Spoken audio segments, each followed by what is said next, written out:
Ang susunod na programa ay rated PG. Ito ay nangangailangan ng patnubay at gabay ng magulang para sa mga batang manonood. Pahimangno sa atong mga kabarangay, dunay mga sensitibong eksena ang atong programa nga posibleng makaapekto sa hunahuna labi na sa kabataan ug sa inyong ginhawaan. Kakatiwalaan ng mas maraming Pilipino, ABS-CBN News and Current Affairs. Panig sa katotohanan, panig sa bayan.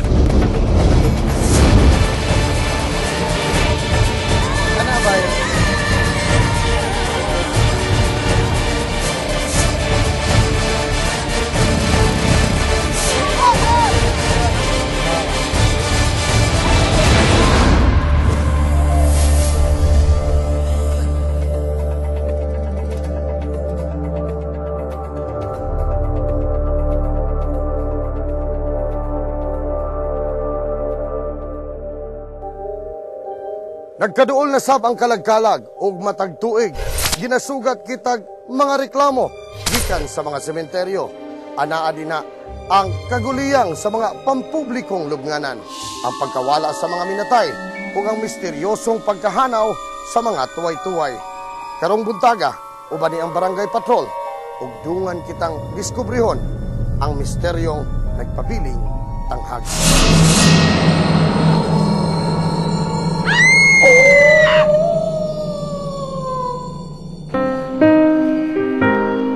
Ang matag usa kanato dunay katapusan ng kinabuhi. Apan bisan kamatayon, nakakabit gihapon ang problemang pas-anunon sa mga mabiling kabanay. Di madawat sa pamilyang Almonte ang kinangatan sa ilang kabanay nga si Richard nga gipusil patay niadtong Oktubre 21 sa barangay 23-C, Davao City. Si Richard lang ang gisaligan sa panginabuhian sa pamilya.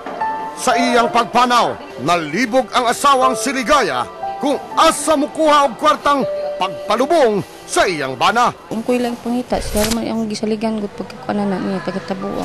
Dito yun sa pantukan, mo na magisabutan yung gabi. Mas mahal man gud diri gud og pangayod sa nila ug kuan. Mga kabanay ani makatabang dito nya, libre na pod ang menteryo ba. Public o nya. Dito kung diha manggod, wala mi ika-afford kay wala kwarta. Ana lang. Wala po maambag ang mga taga dito. Sus naa lagi man pero gapait man pud tanan. Dito at least na mga uyuan nilang arang-arang makatabang gid sa ila ha. Lisod kay ma'am oy dili jud ka makakuan ba. Jud ka makakuan nga lisod jud. Sa gastos.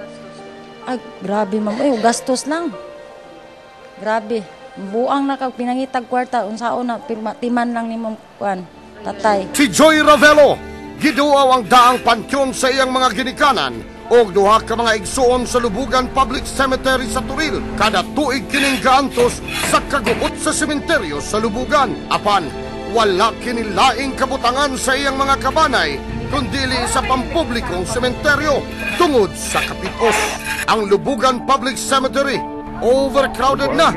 Gikan sa 16,780 nga ihap sa gipanglubong sa Lubugan. Niadtong 2010, 18,000 na kini karon. Pero 15,000 lang ang gitugtang ilubong dito. Sus Mario Jose, may sobrang 3,000 ka mga patay. Alisa dito. Kaya ang pagkuano mo niyo, mga arrangement ba. Taon na jud ako dyan siya nga dalan diri. Kana wala man ang daan. Kung kalag-kalagot jud. Sama man ay pinakadaghang nga tao.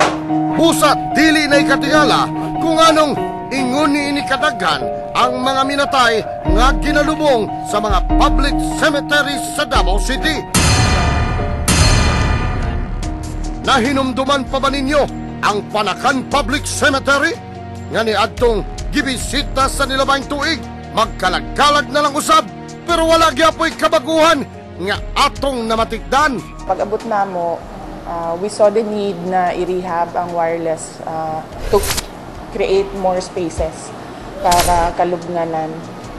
And nakita po na mo ang problem sa Panakan, but mau ganito, limitado ang budget. So we prioritize na ang wireless, and then pag mahuman na to ang wireless, musunod unta ta sa Panakan. Na ay mga areas especially katong sa mga bukid-bukid na layo na ang ilahang sementeryo, layo na ang lubugan, layo na ang sa Mintal. So nag-open ta sa Tagakpan. Gawas sa magdutol ng dalan, piot ang agianan. Pero wait, there's more! Nganong daghang tangkong diri.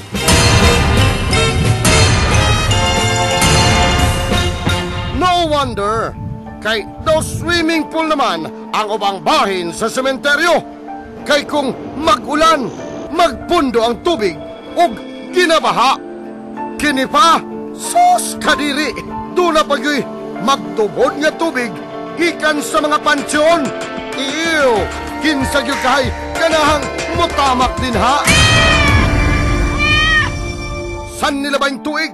Ingon ni inisab ang problema din sa Wireless Public Cemetery sa Barangay 7-A, Davao City. Imagine, miabot na sa kapin 7,000 ang gilubong din sukad ni adtong dekada 40. Lupig pa'y sardinas na naguot ani sa lata. Kay ang total land area sa sementeryo 1.1 hectares na.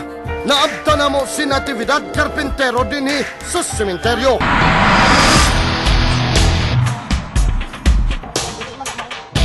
Time pa sabi, unsa may gipangita ni Gibutang na mo og kahon kay gikuha naman to sa dakong cross nila gibutang. Gitapok tanan dito ang mga natapok kita tanan dito ang mga silupin gipang sudlan. Asa dapita to ang dakong cross dakong dito o basta og asa dapit gidamok nila to ang mga bukog dito na siya. Pero wala pa nimo natudan pa. Wala pa karon. Kay karon pa man nakabalik diri. Kung pagsugod gyud pagbungkag. Karon na duha naman ang butangan. So saan ninyo karon ni pagka ano? Pangitaon na mo ang mga kahon kuan kay may kahon magitong tulo ka kuan na mo. Unsa? Missing ang bukog sa iyang minatay? Kahadlok ba ni ini?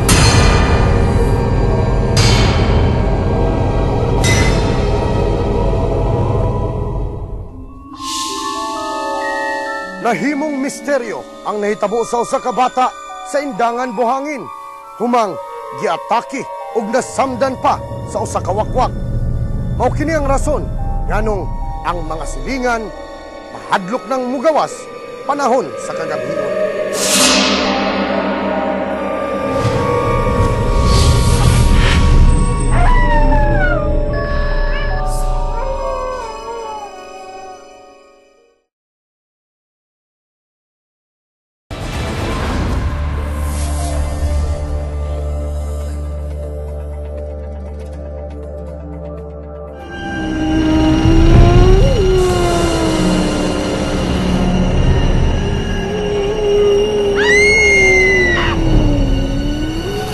Sa Barangay Indangan, dili ang pagkawala sa bukog ang gikabalakan, apan ang giingon nilang aswang sa barangay.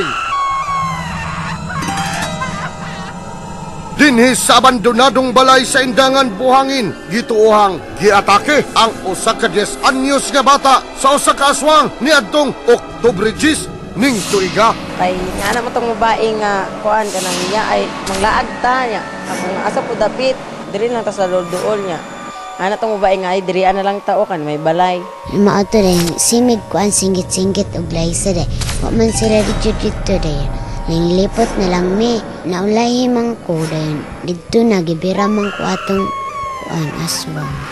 Kinjin usam jud kadraa sa iya tabangi kuya niya. Katong nga tay mang nakita nang nako sa iyaha ayang mataw ko iyang baba kay puti naman ko nga. Pagtarong ba na unsa jud ka? Nang nagibira ko ungo iya ko nga. Ay pagtarong uy kay kanang kuan ra ba ni diri kan hadlok kay ngit-ngit pa jud di na mo siga tong flashlight. Hangtod karon, presko lang gihapon ang giingong kinamrasan sa aswang. Ako jud iyang sama nakita man gani iyang buko. Lawom jud kaayo tsaka dapat daw ingon sa doktor butangan unta daw to katong uban pang katong laman kay na bangag siya maglisod og tahi sa ilalom. Tungod niini nangahadlok ang ubang mga residente, ang ubang motorista naglikay na og agi dinhi. Muna to kung mahibaw-an nga naa daw lagi daw gi ongo dia. Ito nga isikong pangutan na sa mga tao sa tinuod. Muna ko sila nga daghan pong ingon nga dili tinuod. Ako po, kami po, ako po di ko kato. Apan, naasay mga residente nga dili mo tuo nga naay aswang sa ilang lugar. Bisan ang mga tanod sa lugar, wala nagtuo ni ini. Sir, mutuo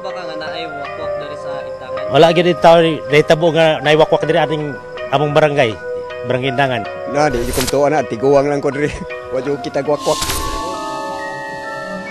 Pero gibarugan ni Butong nga naay diingon nato sa palibot. Si Butong, habal-habal driver, kinsa maoy nihatod sa biktima sa ospital. Ako sa kong kabahin, dati na sila sa una pa na diri gamay pa ko.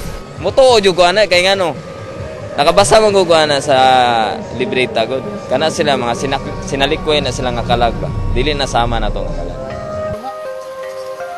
Labihang na alarma ang barangay sa pagkatag sa balita. Apan, gipamugos ni Kapitan Armando Abapo. Chismis lang kini. Ginapaimbestigahan na sab ni Kapitan kung asa nakuha sa bata ang iyang samad kinamrasan. Ako murag di kay ko katuwa na kay sukan-sukan hitabo di sinang murag wala pa din hitabo diri. Sa obserbasyon sa ubang mga residente, gihimong panghadlok lang kini kay kana maglugar dira mga tambayanan dyan at sa mga bugoy, sa mga rugby boys. kauban ng mga tanod ug opisyal sa barangay gibisita sa barangay patrol ang gikadlukang abandonadong balay ug mas ngilngig ang among naabtan. Mga wrapper sa plastic nga dunay full kasil. Tataw nga gihimong kampos sa mga pasaway nga mga batanon ng lugar. Busa, gihangyo sa barangay ang mga residente nga likayan ang pagpakatag og istorya nga makahadlok sa uban o mutabang na lang sa barangay sa pagbantay sa mga kabataan.